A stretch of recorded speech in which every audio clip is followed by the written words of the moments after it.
Halo teman-teman, jumpa lagi bersama Hana Haidar channel. Kali ini Hana Haidar lagi lihat badut. Apa nih Pak?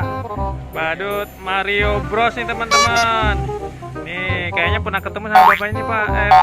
Teman-teman, pernah ketemu di daerah Pondok Cina, stasiun Pondok Cina, sama di Kelapa II.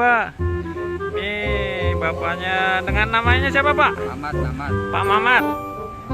Tinggal daerah mana Pak? Kampung Arman. Kampung Aman Kelapa II ya Pak ya?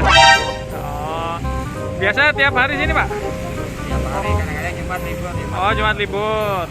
Nih biasanya di depan deket stasiun Pondok Cina teman-teman.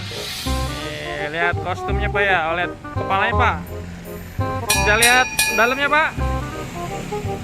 Kasih lihat Pak. Oke. Nih mana matanya ya? Oh itu dia teman-teman. Matanya, dalamnya gelap teman-teman. Nih, Bapak udah lama pakai badut Mario Pak? Oh udah 2,5 tahun. Dari dulu di sini Pak? Oh pindah-pindah. Dulu dagang kasur, mulai badut ada 4 tahunan. Oh badut 4 tahunan. Sebelum Mario ada badut apa? Ada Tom and Jerry. Oh Tom and Jerry.